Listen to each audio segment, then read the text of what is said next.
This is a film about that scale and grandeur. This is a film about that military achievement. This is a film about a people who for all time shattered the legend of Nazi invincibility. This is a film about victory and defeat. German victory and German defeat. This is the battle for Russia, a battle that has been going on for centuries, a battle that fills the pages of Russian history. 1242. The German Order of Teutonic Knights had invaded northeastern Russia and occupied the old city of Pskov.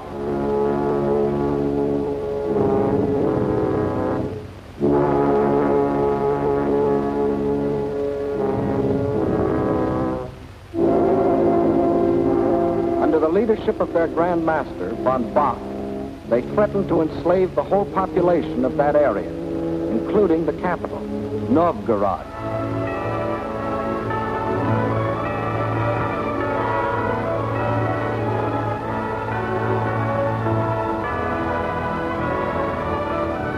In their hour of peril, the Russian people turned for leadership to their prince, Alexander Nevsky.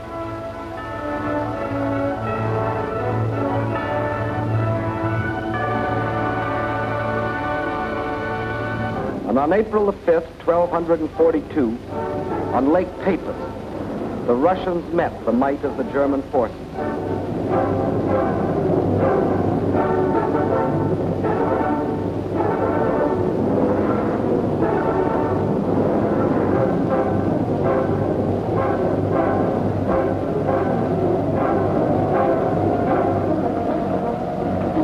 They weren't as well equipped or as well organized.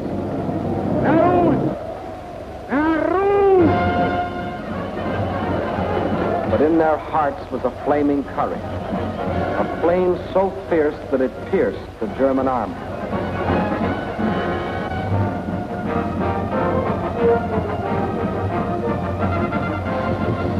The victory they won fills a bright page of Russian history. 1704, and another conquering army marched across Russian land. This time under Charles XII of Sweden, and again the Russians fought for their country.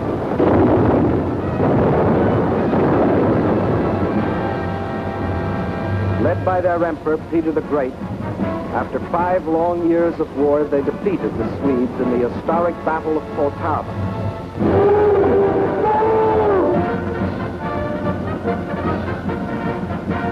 The invading Swedish armies were crushed and forever driven out of Russia.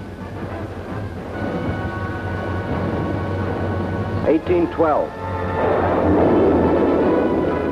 Napoleon and his armies had blazed their triumphant way across Europe and were marching on Moscow. The conquering armies entered the city, but they entered a city in flames. Even in that day, Russian earth was scorched earth to an invader. And once again, the invader was forced to start the long march on the road back out of Russia. 1914, and another German army, this time under Kaiser Wilhelm, set out to conquer Russia.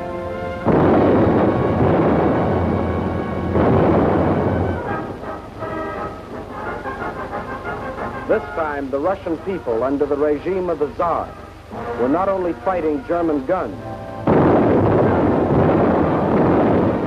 but oppression and corruption in their own country. And only the ultimate collapse of Imperial Germany saved Russia from losing the Ukraine and the Crimea, which the Germans had occupied in 1918. Yes, for 700 years, the Russian people have had to fight to defend their land against would-be conquerors. Why? Why have all these attempts been made to conquer Russia? Perhaps Russia itself can provide the answer. Here it is, 1/6 of the Earth's surface, reaching from east to west nearly halfway around the world. and southward from the North Pole to the borders of India. One country of 9 million square miles. That's our own country 3 times over, or all of North America and 1 million square miles to boot. The sun never sets on Russia. When it is dusk on its western borders facing Europe, it is already dawn on its eastern borders facing the Pacific.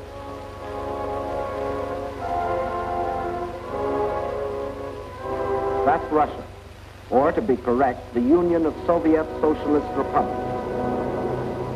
Deep in its mountains lie thick, rich veins of gold and silver. Below ground lie enormous deposits of copper, tin, manganese and nickel, chromium and radium, sulfur and magnesium. Russia is rich in raw materials. Her forests cover millions upon millions of acres. 1/4 of all the lumber reserve in the world belongs to Russia. And as for fuel, there's coal, ton upon ton. And more important, there's also oil. 213 million barrels a year of it. Black gold flowing from the earth that contains 55% of the world's oil. What else? Iron? Russia has better than 10 billion tons. That can make a lot of steel before it's done. Yes, Russia is rich. Farms cover millions upon millions of acres. The rich black earth that besides giving forth oil and coal will also grow everything from sunflowers to lotus. The tea her people drink in such huge quantities, and the tobacco that they smoke.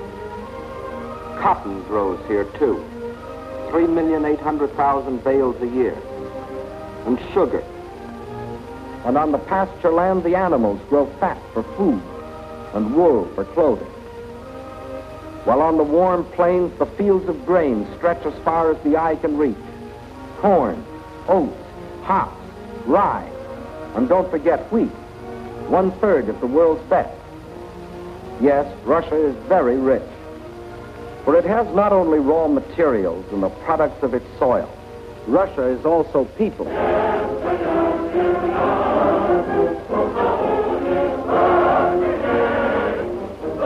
193 million people.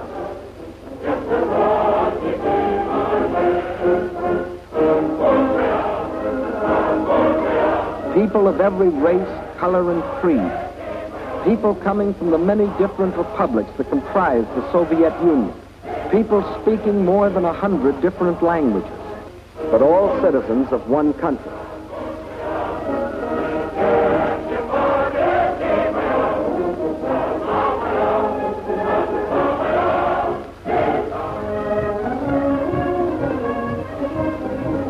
Whether they are the great Russians, the descendants of the first settlers of this vast area, and for 1,000 years its main population, or Cossacks, the famous horsemen from the open plains of the Don River Valley.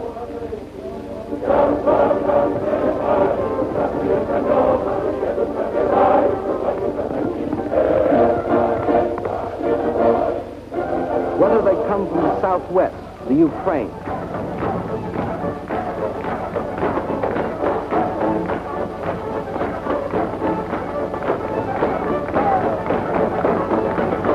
here in the breadbasket of the Soviet Union live the Little Russians, better known as Ukrainians, and beside them the Moldavians and Bessarabians. Or if they come from the far south, between the Caspian and Black Seas,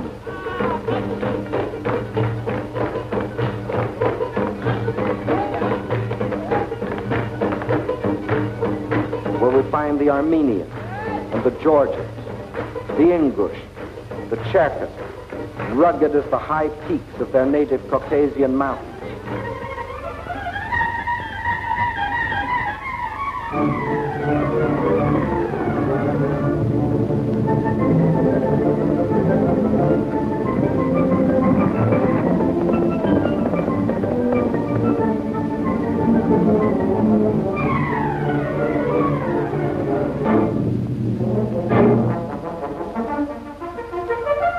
Whether they are Uzbeks, Turkmen, Kyrgyz, from the Persian and Indian frontiers,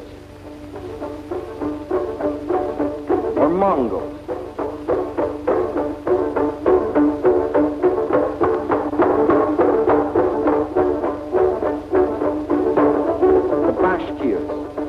Turco-Tartars, the Buryats, the Yakuts from far beyond the Ural Mountains, or the people of the ice country, hunters like the Zambs, or settlers like the Laplanders. Whether they come from the pioneering wilderness of the far north, or from a great city like their capital, Moscow, where the ancient buildings of an ancient civilization stand beside the modern structures of a modern civilization, where the old Russian droshka still competes with the modern limousine.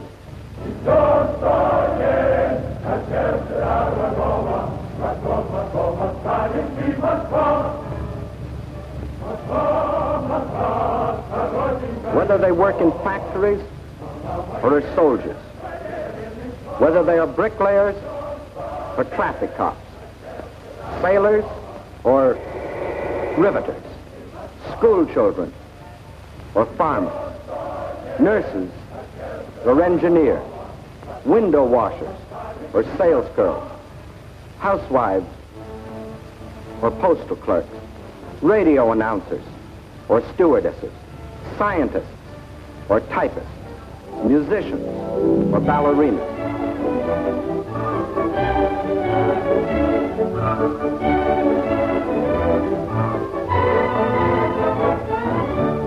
Regardless of what they do or where they live, they all have one thing in common: love of their soil.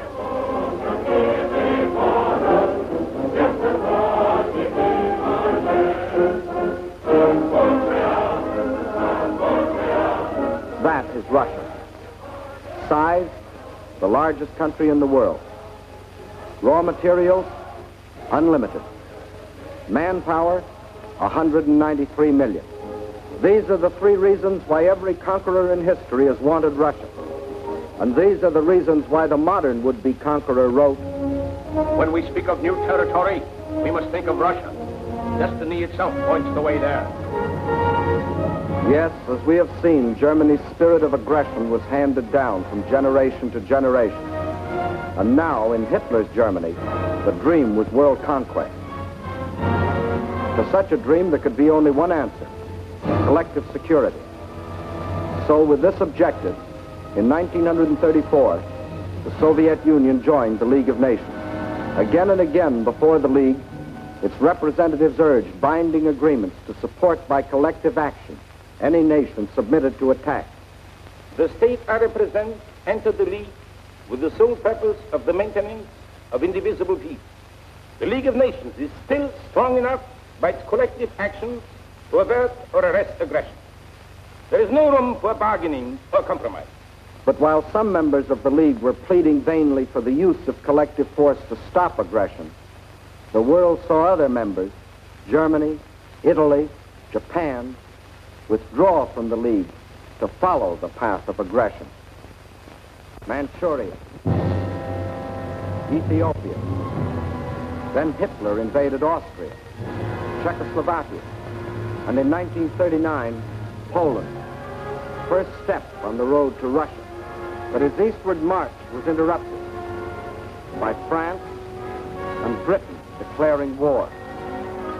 So the Germans were forced to turn west, and in 1940, as we have seen, wiped the last opposition from Western Europe.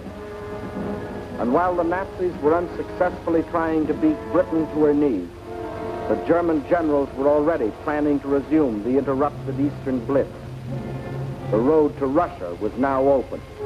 But before that attack, preliminary steps were necessary. South and east of Germany are Hungary, Romania, Bulgaria, Yugoslavia, and Greece.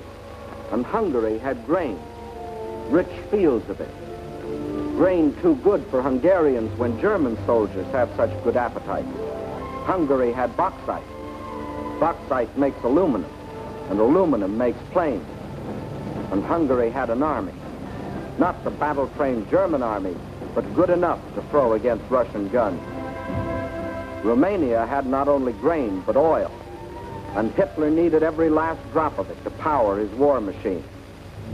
Romania also had men, more slave labor, more cannon fodder for the attack on Russia. And most important, Romania and Hungary both had Russian frontiers, and Hitler wanted those frontiers in the hands of German generals. Bulgaria didn't have a Russian frontier, but it did have bases. Bases on the Black Sea. Bases for German submarines to prey on Russian shipping. By the spring of 1941, the reactionary governments of Hungary, under the dictatorship of Admiral Horthy, of Romania, governed by young King Michael, who was only a tool in the hands of Hitler's puppet, General Antonescu, and of Bulgaria, ruled by King Boris, always a disciple of German imperialism. All had sold their countries out to Hitler. Now, threatened by a revolt of their peoples, they were only too glad to be protected by Hitler's army. So by March of 1941, German armies were in occupation of Hungary, Romania, Bulgaria. That still left Yugoslavia and Greece. So long as they remained unoccupied territory, they remained the route for a possible Allied counter-invasion. At one of their regular meetings, Hitler had assigned the job of conquering Greece to his stooge, Mussolini. The stooge was delighted.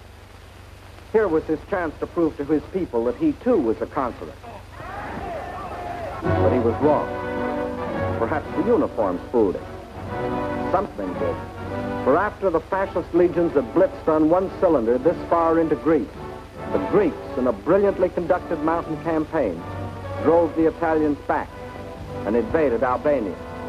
Hitler was enraged. The failure of his stooge to protect his southern flank was delaying the attack on Russia. He sent a final ultimatum. For the Yugoslavs and Greeks, it was surrender or else. But the Yugoslavs and Greeks come from a long line of fighting men. Nazi slavery didn't appeal to them.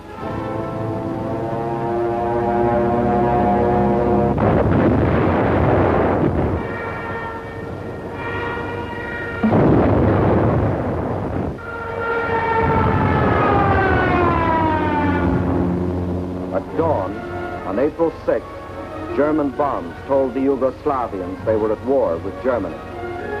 The Nazis and Italians launched a powerful and coordinated attack from all their bases, supported by virtually unopposed aerial bombardment. The conclusion was inevitable. Although resistance was determined, the Yugoslav army was cut up into many small segments and captured. The war in Greece also began on April 6th. There, in spite of fierce and valiant resistance by the Greeks and the British who had come to their aid, the Germans, overwhelmingly superior in both numbers and equipment, forced their way past the Bistritsa River, Mount Olympus, the famous passage of Thermopylae. And by the end of April, the swastika flew over the ancient city of Athens. The conquest of the Balkans was now complete. The whole force of Nazi might could now be turned loose on Russia. There was no time to waste, for time was Russia's weapon. Their industries, so recently built and which, like our own, were designed for the ways of peace, were converted for war. Instead of steel for plows and tools, steel for shells and guns. They knew their industry could never produce enough to equip them adequately for the titanic struggle. But what they could produce, they would. At the same time, the army began to grow. More and more men were called up to be trained, hardened, drilled, prepared to defend their land.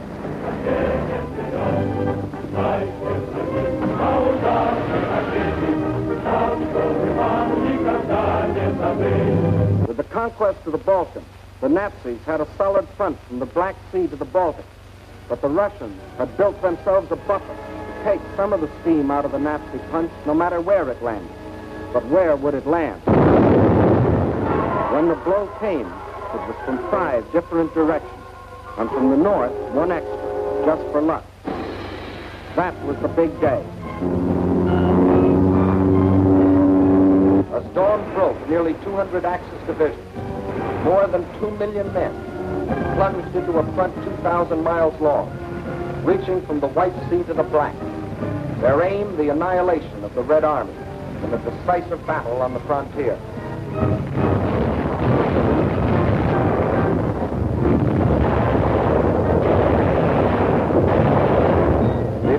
started along the whole length of the front, but was concentrated on three main objectives: Leningrad, Moscow, and Kiev, the capital of the Ukraine. In the first 30 days, von Lieb's forces drove to within 125 miles of Leningrad, while the Finns under Mannerheim, supported by the Germans, began a drive from the north to encircle the city. In the center, von Bock's army plunged 480 miles into Soviet territory. One Russian city after the other was overrun by the invaders.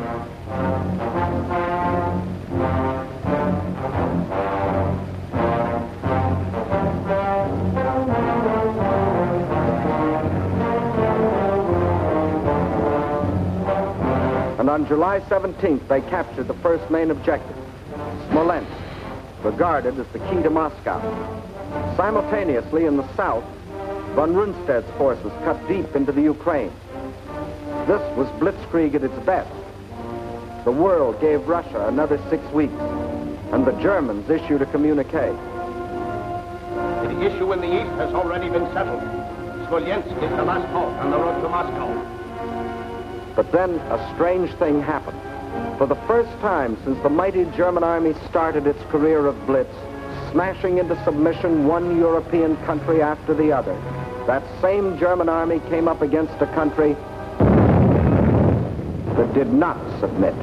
Despite the fact that Hitler's army swept deeper and deeper into the Soviet Union, and by October the 15th stood practically within the shadows of the Kremlin, despite the fact that the Soviet government and all foreign missions were forced to move to Kuibyshev 700 miles to the east, despite Hitler's triumphant pronouncement, I can say that this enemy is already broken and will never rise again. Despite the fact that by December, 500,000 square miles of Russian territory, an area equal to the entire Middle Western United States, had fallen to the invaders. Yes, despite Russia's loss of her best agricultural areas, her most thoroughly developed industrial plants, millions of her people, thousands of her tanks and her planes, despite everything, those 6 weeks had lengthened into nearly 6 months, and the dread Nazi blitz had spluttered, stumbled, and finally died. What had happened here?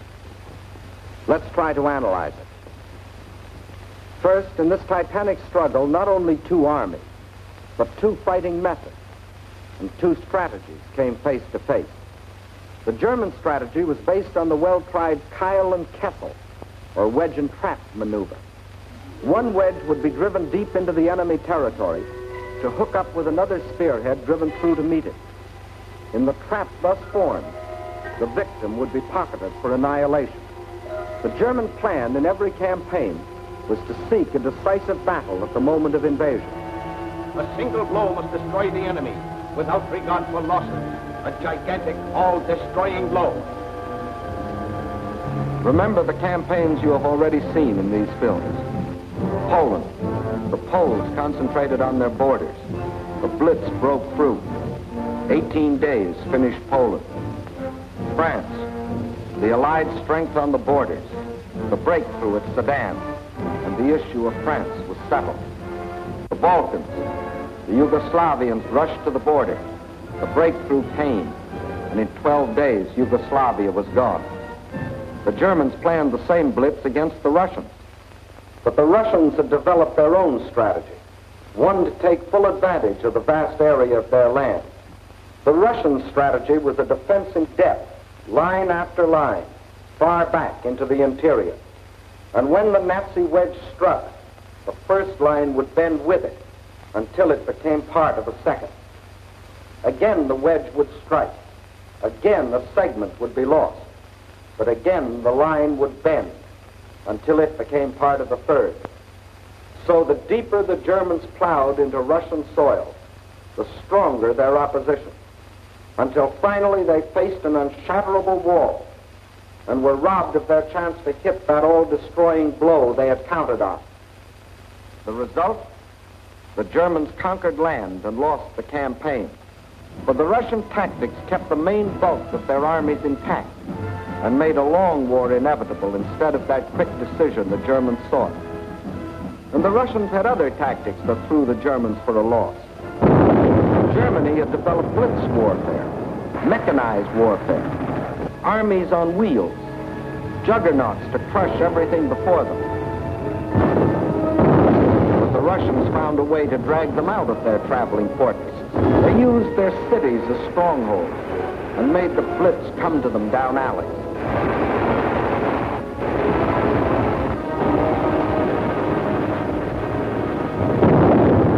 The more a city was bombed, the more impassable it became to the German panzers.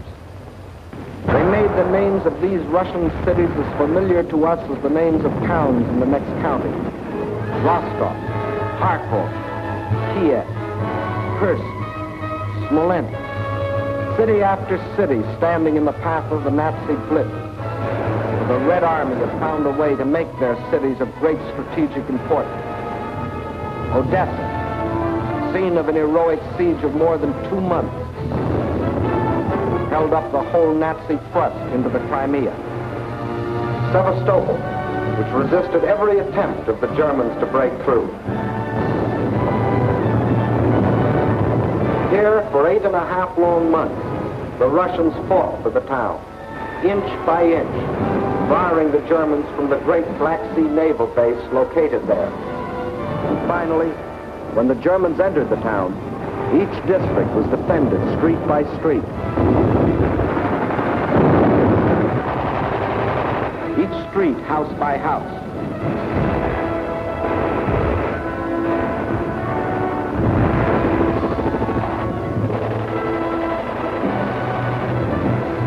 Each house, room by room.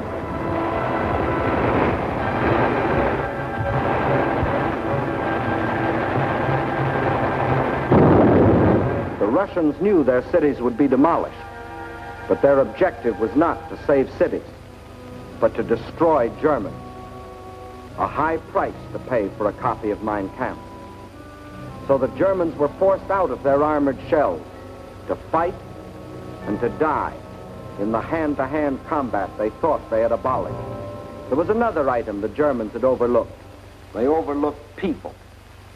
And generals may win campaigns, but people win wars. And on that fatal June 22nd, when the Russian people first learned of the invasion of their country, their grim faces told of their determination to fight and to die, but never to surrender. They knew this wasn't a question of who occupied what piece of land. This was a question of life or death. This war is not an ordinary war. It is the war of the entire Russian people, not only to eliminate the danger hanging over our heads, but to aid all people groaning under the yoke of fascism. So the alarm was spread to factory and farm. And from every Russian town and village, men poured forth to answer the call. From now on, one thing mattered and one thing only. Victory. Total war meant total mobilization. Not war just for soldiers, but war for everyone. Young or old, male or female, made no difference. Age had nothing to do with it. If you were only 12 years old, there was work for 12-year-olds to do. Sex had nothing to do with it. If you could hold a rifle, you were a soldier.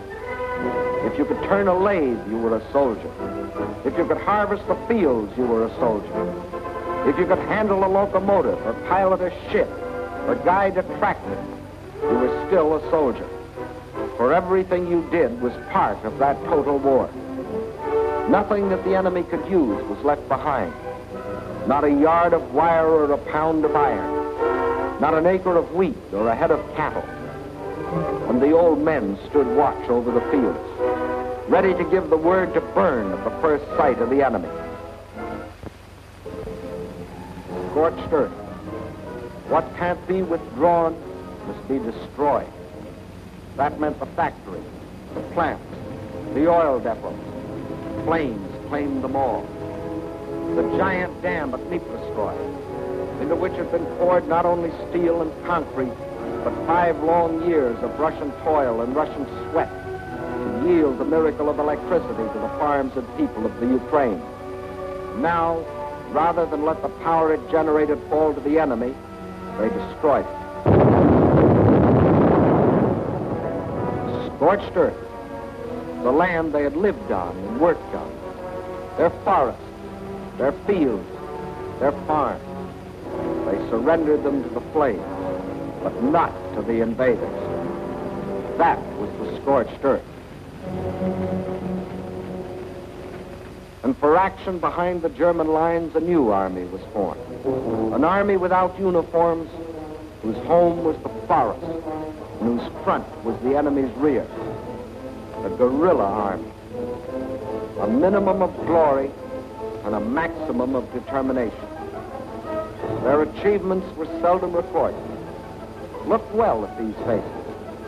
You will never see them again in the ranks of war prisoners or read their names over heroes' graves. Ahead of them lay nothing but the rope and the halter, but they stayed behind and went on fighting. Their only goal was merciless destruction. Destruction of communication lines, supplies, the invaders themselves.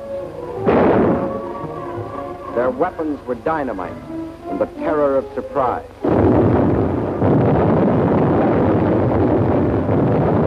They asked for no mercy, and they gave none.